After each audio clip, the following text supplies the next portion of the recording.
दीदी सरकार, अभी आपकी यात्रा नेपाल की हुई थी तो वहाँ की यात्रा कैसी रही? क्या जो है तो वहाँ रास्ते में हुआ, कैसी यात्रा रही, कैसा मार्ग रहा, उसके विषय में थोड़ा सा हमें अवगत कराएं। नेपाल की यात्रा बहुत अच्छी रही। गौरी शंकर हमारे साथ रहे और पवन बान खड़े जी हैं। एक तो वहाँ विष्णु भैया को फ़ोन कर दिए थे तो विष्णु से भैया हमारे साथ हर समय हर पल रहे और वहाँ पर अच्छी जगह में हमको दर्शन कराए। पुलिस प्रशासन से जाके बताए कि पूजा दीदी सरकार सतना से आई हैं, तो वहाँ पुलिस प्रशासन भी हमको अच्छी तरह से पशुपतिनाथ के सरकार के दर्शन कराए। यहाँ से कानपुर यूपी से और इलाहाबाद से कुछ भक्त आए थे, तिवारी परिवार, तो बोले कि दीदी सरकार हमारी गुरु है आप, तो आप हम आपको दर्शन कराना चाहते हैं पशुपतिनाथ सरकार। मैंने कहा ठीक है, चलिए आपकी इच्छा है। तो उनकी मैं गुरु हूँ तिवारी परिवार के, तो वो लोग मुझे ले गए पशुपतिनाथ सरकार। फिर वहाँ पवन बान खड़े जी हैं, डॉक्टर साहब हैं, पोस्टमार्टम करते हैं। इस समय सतना में थे मेडिकल कॉलेज में, वो वर्धा पहुँच गए हैं। बहुत नेक इंसान है वो सबका भला चाहते हैं, बड़े अच्छे इंसान हैं। वो वहाँ नागपुर तक फ़ोन कर दिए, तो नागपुर में पूरी पुलिस प्रशासन सब हमारे साथ, हमको दर्शन अच्छे से कराया। विष्णु भैया रहे, उनको बताया गया तो वो दर्शन कराए और पूरे समय तक हमारे साथ रहे। होटल वहाँ लॉज थी, वो लॉज के भी होटल में भी हमारा फूल माला से सम्मान किया गया। वहाँ से फ़ोन आ गया दीदी सरकार है, तो बड़ा सम्मान हुआ। उसके बाद इतनी खराब, इतनी गंदी रोड, कितना भुक्खड़ शहर है नेपाल की, लगता है जैसे दरिद्रता संसार की नेपाल में है। जंगल में बसा हुआ है, इतना गंदा माहौल है, इतना रोड गंदी की, खटर खटर खटर, माने हम लोग पत्थरों में गाड़ी चल रही थी, इतना बेकार शहर है वो। और धीरे धीरे एक नंबर में गाड़ी चली, 150-200 किलोमीटर दूर तक एक नंबर में गाड़ी चलती रही। और रास्ते में ट्रक वाला आया तो हमारी गाड़ी किनारे किनारे चल रही थी, जबकि इतनी चाकल रोड रही। ऐसे सामने से स्पीड में आया और हमारे गाड़ी की तरफ एकदम से घुमा दिया अचानक, माने वो ठोकना के पूरा गाड़ी को ठोकने के चक्कर में था। फिर शिव बाबा की कृपा से प्रकाश बाबा जल्दी से गाड़ी ऐसे, वो तो हमारे गाड़ी में ही ब्राह्मण परिवार सब तिवारी परिवार बैठे थे, उन्होंने सब आंखों से देखा। बोला सरकार ये कोई दुश्मन ही है जो वहाँ से चला आ रहा है, वहाँ न जाके आपके गाड़ी में ठोक रहा। फिर वो सीधे हमारे तरफ गाड़ी मोड़ दिया ट्रक, और इतना थोड़ा सा फासला बचा, मालिक की कृपा कि प्रकाश बाबा जल्दी से गाड़ी इधर कर दिए, तो पत्थर ही पत्थर तो था, तो इतने बड़े पत्थर में जाके गाड़ी घुस गई। अब घुस गई तो संभव ही नहीं था वो गाड़ी निकलना, ट्रक आगे बढ़ गया। और जंगल था घनघोर, वहाँ कोई ना आदमी, ना गाँव, ना घर, ना कुछ, एकदम हम लोग 5-6 लोग थे, 7 लोग, 4 व्हीलर गाड़ी थी 7 सीटर। अब उसमें जाते, अब वो गाड़ी खड़ी हो गई जब, तो अब मालिक की कृपा देखिए, जब हमने जिंदगी भर लोगों का भला किया है, अपने गाड़ी में हम आधी आधी रात लोगों के टोचन कर लेते थे कि कोई कहीं फंसा है, तो हम टोचन अपने 4 व्हीलर में कर करके लोगों को 10-10, 50-50, 100-100 किलोमीटर छोड़े हैं, जंगल से बाहर करते थे, 2 रुपए नहीं लेते थे। एक नंबर में हमारी गाड़ी टोचन में लोगों की छोड़ी है, हजारों बार मदद किए हैं घनघार जो जंगलों में।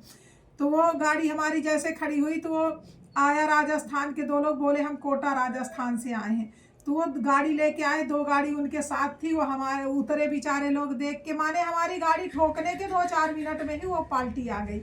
जो आदमी कहता है कर भला तो हाँ हो भला, हमने जीवन भर भला किया है तो हमारा भला तत्काल करता है मालिक। आए और सब के सब उतरे, राजस्थान कोटा वाले लड़के बेचारे, बड़े अच्छे लड़के थे वो, और हमारी गाड़ी को उठाए सब के सब मिल के, और पत्थर फिर निकाल के फेंके। फिर हमारी गाड़ी आगे बढ़ी, तो उन लोगों ने ये भी कहा कि ये गाड़ी 2 गाड़ी के बीच में रहेगी, 3 गाड़ियाँ साथ चलेंगी। फिर उनको लगा कि अब तो रोड अच्छी आ गई है, तो वो लोग रोक के बताए, बोले कि हम लोग अब आगे निकल रहे हैं, आप लोग वहाँ आगे मिलिएगा, हम लोग साथ में चाय पियेंगे। फिर उनकी गाड़ी काफ़ी आगे निकल गई। वो सोचे अब आ जाएंगे ये लोग गाड़ी में, जब रोड अच्छी है। तो अब फिर से चढ़ैया आ गई, तो चढ़ैया के कारण अब एक नंबर में इतना लंबा चली थी, तो हमारी गाड़ी गर्म पड़ गई, तो हमको खड़ी करना पड़ा। अब फिर वो लोग निकल गए, कहाँ से कैसे निकल गए, नहीं मिले हम लोग को दोबारा वो राजस्थान कोटा वाले। और गाड़ी उठाने का हमारे पास वीडियो है, हमने बनाया जब वो उठा रहे थे, पर पूरा चेहरा उन लोग का साफ नहीं है, रात का समय था, अंधेला था और बहुत गंदी रोड थी। तो अब दुश्मन है, एक ही हमारी दुश्मन है, तो हो गया वो अपना हजारों बार गाड़ी का एक्सीडेंट कराई। यहाँ तक कि हमारे बेटे तक को चुनौती दिया है उसने कि हम गायक है, सिंगर है, तो उसके पंख कटवा देंगे। अरे जिसको राखे साइया मार सके ना कोई, हमारे साथ हमारे मालिक हैं भोलेनाथ, तो तुम क्या कर लोगी, जब हमारा बुरा हमारे शिव ही चाहेंगे तो ही हमारा बुरा होगा, इंसान क्या कर लेगा।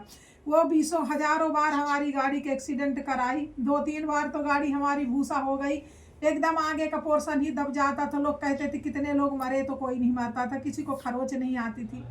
अब हम इसीलिए गाड़ी चेंज कर देते हैं, भक्तों की लेके जाते हैं, अपनी गाड़ी कम लेके चल रहे हैं इस समय। हम इस तरह के हाल है, हम 20 साल से ये चीज़ झेल रहे हैं। वो कचड़ा लेडीज ये नहीं सोचती, हम जिस दिन उसका बुरा करना चाहते या चाहें तो क्या वो बचेगी या उसका परिवार बचेगा। हमने कभी जीवन में किसी का बुरा ही नहीं सोचा, कभी आगे भी नहीं जिंदगी में सोचेंगे।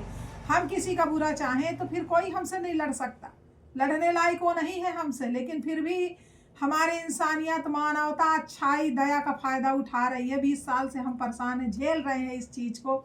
हम सोचते हैं हमको ईश्वर को मुँह दिखाना है, जब हमारे ईश्वर हमको बचा रहे हैं तो हम क्यों किसी का बुरा चाहें।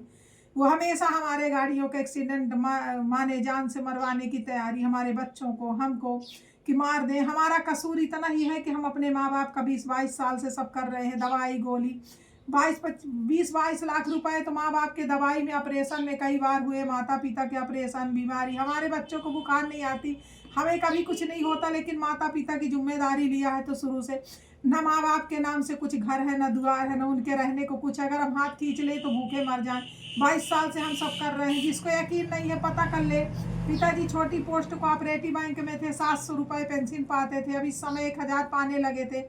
और जब रिटायर हुए थे 2005 में तो उस समय उनको 4-5 लाख मिला था, तो जिसका कर्ज चाहते थे तो दे दिए। 1-2 कमरे छोटे छोटे बनवा लिए थे अपने लिए। माँ बाप को भी कहते थे यहीं आके रहो, कभी नहीं आए माता पिता, नहीं बेटा हम अकेले रहना, खुले में रहना चाहते हैं, मैदान में रहना। तो ये हाल था उनका। अब माता जी बची हैं, इतना ही कसूर है कि उनका मैं करती हूँ तो माँ बाप बस का नहीं करती। मैं अपने बहनों का, अपने भाई, जो मेरे भक्त हैं उनके लिए भी मैं मरती हूँ, मैं सबके लिए मरती हूँ। अब भाई जिसके वजह से हम दुनिया में आए हैं, माँ बाप हमारे अच्छे हों या बुरे हों, हम उनको कैसे छोड़ दें।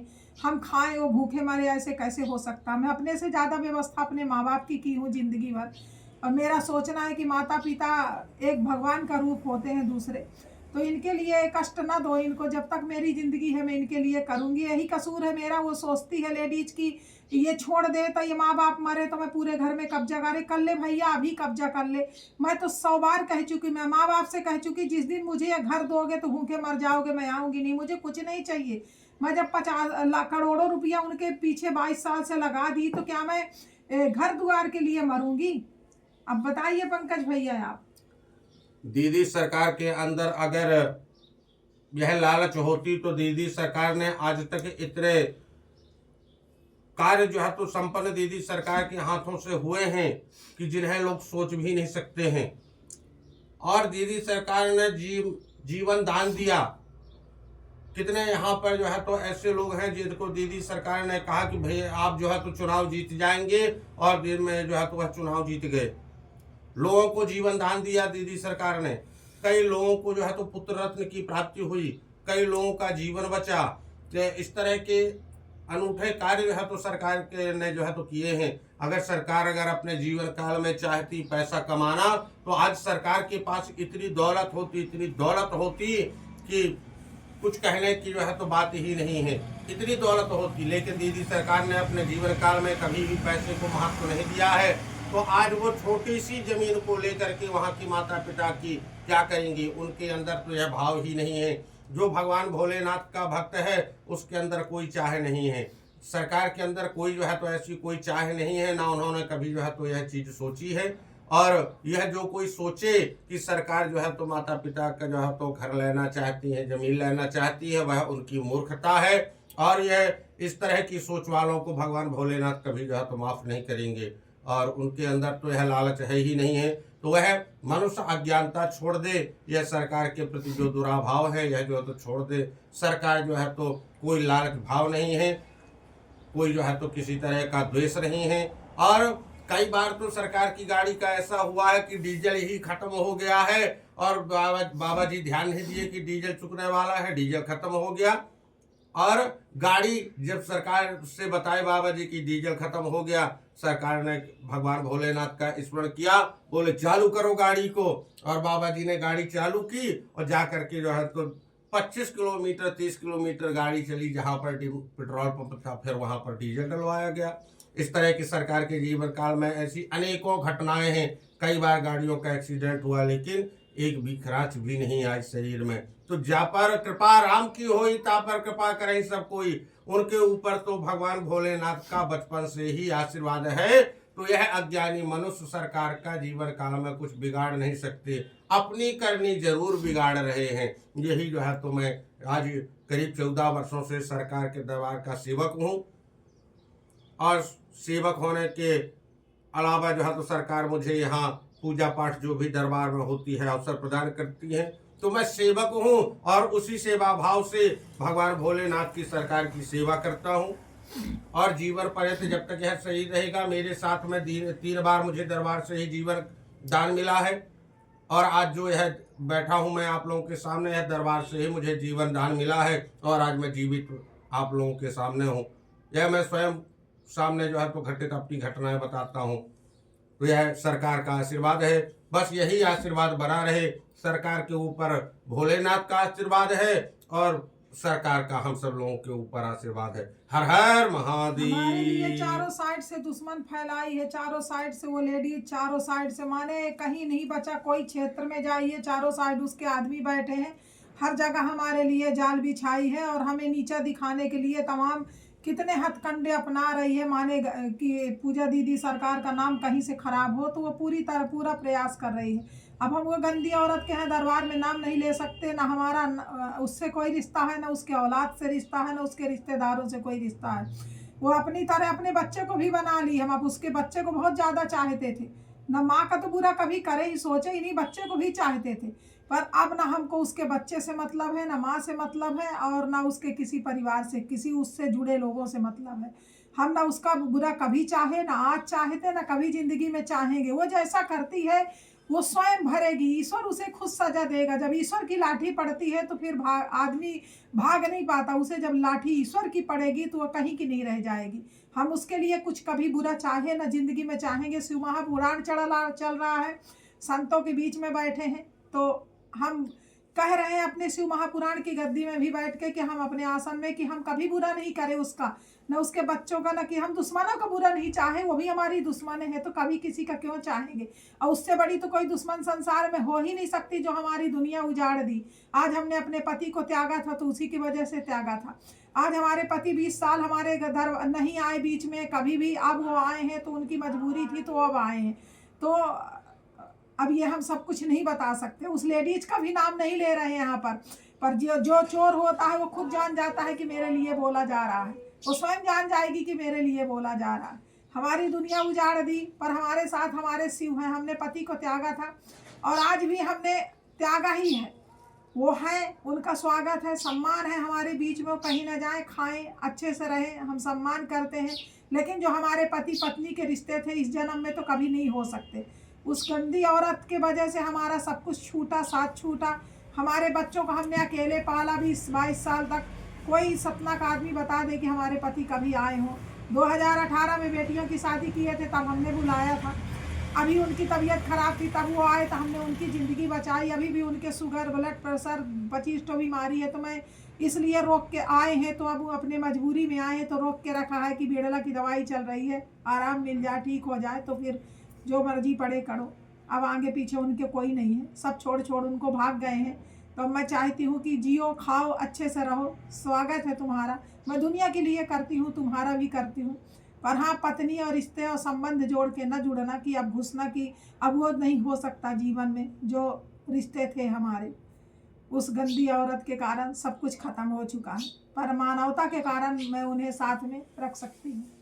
जय श्री राम, हर हर महादेव।